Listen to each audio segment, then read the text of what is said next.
नमस्कार, स्वागत है आपका फायदेमंद फंड्स में। मेरा नाम नीरज है और आज आपकी मुलाकात होगी डीएसपी म्यूचुअल फंड के एक ऐसे फंड मैनेजर से जो एक ऐसा फंड मैनेज कर रहे हैं जिसके नाम से आपको समझ में नहीं आएगा कि एक फंड है क्या। उसका नाम है टाइगर फंड और उसके फंड मैनेजर हैं चरणजीत सिंह जी। बहुत लंबा अनुभव है चरणजीत सिंह जी का फंड मैनेज करने का, और इस फंड के बारे में हम समझेंगे। साथ ही हम ये समझेंगे कि ये फंड किस तरीके के निवेश फिलॉसफी को लेके चलता है और इस वक्त अगर कोई इसमें निवेश करना चाहे तो इसकी खूबियां क्या हैं। सर, बहुत बहुत स्वागत है आपका सीएनबीसी आवाज पर। जैसा कि जी थैंक यू। तो सर, जैसा हम लोगों के इसके नाम से हमारे दर्शकों को समझ नहीं आ रहा है कि टाइगर फंड क्या है सर, इसमें क्या थीम क्या है इसकी। अगर आप टाइगर फंड को देखिए, ये है growth and economic recovery fund, और ये जो फंड है पूरा इंफ्रास्ट्रक्चर मैन्युफैक्चरिंग थीम के ऊपर फोकस्ड है। इसमें हम वो कंपनीज लेते हैं जो कोर सेक्टर्स में इकोनॉमी के हैं। और अगर हम इंफ्रास्ट्रक्चर सेक्टर को डिफाइन करें बात शुरू करने से पहले, तो इसमें आपके रोड्स, ट्रांसपोर्टेशन जिसमें रेलवेज, एयरपोर्ट, पोर्ट्स आ जाता है, पावर सेक्टर जो पूरा आपका एनर्जी का एरिया है, manufacturing, cement, steel, and real estate and defence sector. अगर देखा जाए तो ये बहुत बड़ा थीम है अपने में और सारे कोर सेक्टर्स को कवर करता है infrastructure sector. That is what Tiger Fund is all about. जी, तो सर, इससे पहले कि हम और डीपली इस टाइगर फंड में अंदर जाएं, और चूंकि इसमें आपने बहुत एक अम्ब्रेला हमारे सामने खींचा और इंफ्रास्ट्रक्चर की परिभाषा लगातार बदलती रहती है, तो हम उस पर थोड़ा समझेंगे। लेकिन उससे पहले एक फंड मैनेजर के तौर पर इस वक्त आपकी नज़र भारतीय बाजारों पे किस तरह पड़ रही है? अभी और इसमें दिक्कत आ सकती है या बुरा सब कुछ हो चुका है? कैसा लग रहा बाजार आपको? अगर हम देखें, इस थीम के बारे में ही बात करें जिस पे हम फोकस कर रहे हैं, तो हमें क्या लगता है कि सरकार का जो फोकस है वो इंफ्रास्ट्रक्चर पे बहुत ज्यादा है। उसके कारण हम आपको बताएंगे। अगर हम देखें कि नेक्स्ट ईयर के लिए जो ग्रोथ है वो इंफ्रास्ट्रक्चर की स्पेंडिंग में 20% से ऊपर की सरकार ने करी है। उसमें फोकस है रेलवेज के ऊपर स्पेंड करना, डिफेंस के ऊपर स्पेंड करना, रोड्स और इंफ्रास्ट्रक्चर बिल्डअप करना।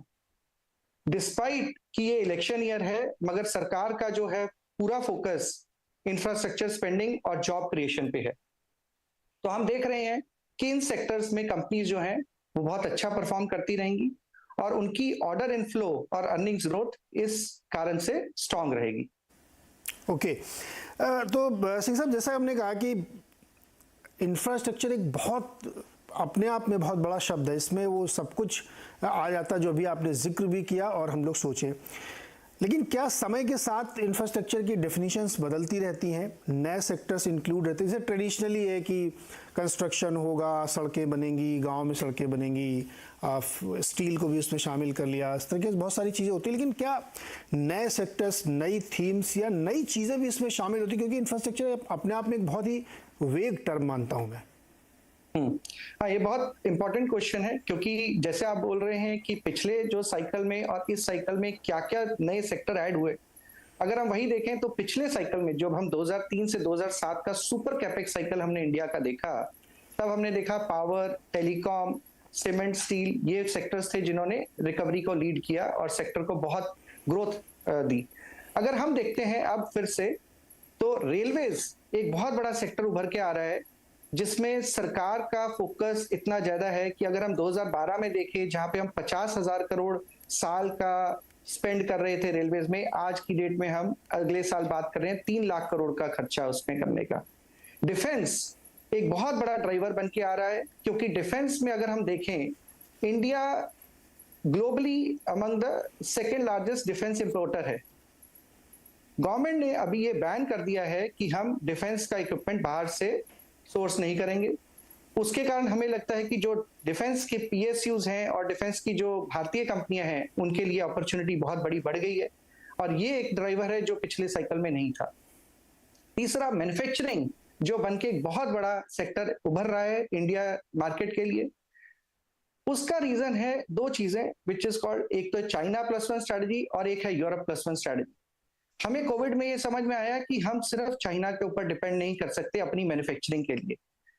अगर आप ग्लोबल रिक्वायरमेंट मैन्युफैक्चरिंग की देखें तो कुछ एक पार्ट्स, कुछ एक प्रोडक्ट्स ऐसे हैं जिसकी 50 से 80% मैन्युफैक्चरिंग चाइना में होती है। और जब ये सप्लाई चेन डिस्टर्ब हुई तब इंडिया के पास एक बहुत बड़ा एवेन्यू और अपॉर्चुनिटी आई है जिसमें हम मैन्युफैक्चरिंग को अपनी स्केल अप कर सकते हैं। और इसके अलावा अब यूरोप +1 एक स्ट्रैटेजी आ रही है जिसके अगेन इंडिया का बहुत बड़ा बेनिफिट होगा, बिकॉज उनके एनर्जी प्राइसेस बहुत बढ़ गए हैं। इसको सपोर्ट करने के लिए गवर्नमेंट ने प्रोडक्शन लिंक्ड इंसेंटिव स्कीम को इंट्रोड्यूस किया है, जिसके कारण 5 से 6% का आपको इंसेंटिव मिलेगा, जिसके कारण हम देख रहे हैं कि 2.5 लाख करोड़ का इंसेंटिव सरकार आपको देगी और उसके सामने 5 लाख करोड़ का कैपेक्स ये प्राइवेट कंपनियां करेंगी, जिसमें बहुत सारी आपकी मल्टीनेशनल कंपनीज है। सो मैन्युफैक्चरिंग भी एक बहुत बड़ा सेक्टर है जो हमें अपॉर्चुनिटी, मैं तो कहूंगा कि लाइफ टाइम की अपॉर्चुनिटी इंडिया को मिल रही है टू बिकम एक फैक्ट्री टू द वर्ल्ड, कि हम एक मैन्युफैक्चरिंग हब बन सकते हैं ग्लोबल रिक्वायरमेंट्स के लिए। जी, डेटा सेंटर एक और अपॉर्चुनिटी है जो मैं हाईलाइट करना चाहूंगा, जो एक उभर के आ रही है। हम आज की डेट में इतना डेटा जनरेट करते हैं यूपीआई के थ्रू, अपना स्मार्ट मीटरिंग के थ्रू। ये सब डेटा पहले हमारा जाके सेव होता था इंटरनेशनल लोकेशंस पे, बट अब गवर्नमेंट ने रेगुलेशन चेंज कर दिया है जिसके कारण डेटा सेंटर्स आपके इंडिया में सेटअप होंगे। सो हम क्या देख रहे हैं कि ये जो साइकिल है उसमें आपके नए ये ड्राइवर्स उभर के आ रहे हैं। लास्टली मैं एक और चीज आपको बताना चाहूंगा, पावर सेक्टर। जब आप मैन्युफैक्चरिंग की बात करते हैं, जब आप इलेक्ट्रिक व्हीकल की बात करते हैं और आप कहते हैं कि हम रेलवेज को 100% इलेक्ट्रीफाई करेंगे, सबके लिए आपको पावर की जरूरत होगी। हमें लग रहा है कि पावर फिर से एक बड़ा सेक्टर बनेगा, क्योंकि पावर में अगर हम पिछले 10 साल में देखें तो हमने सिर्फ 5.5% की एवरेज डिमांड ग्रोथ देखी है, बट हमें लगता है कि आगे जाके ये डिमांड ग्रोथ इससे बहुत ज्यादा होगी, जिसके कारण हमें खर्चा करना पड़ेगा पावर का पूरा इंफ्रास्ट्रक्चर बढ़ाने के लिए। उसके लिए आपको केबल्स, वायर्स, कंडक्टर, हर तरह की इक्विपमेंट की जरूरत पड़ेगी। सो ये सब सेक्टर से हम देख रहे हैं जिसमें बहुत बड़ी अपॉर्चुनिटी इमर्ज हो रही है। Very interesting. आपने डेटा बैंक सेक्टर और टेलीकॉम, रेलवे के जो अपग्रेडेशंस हैं और पावर इंफ्रास्ट्रक्चर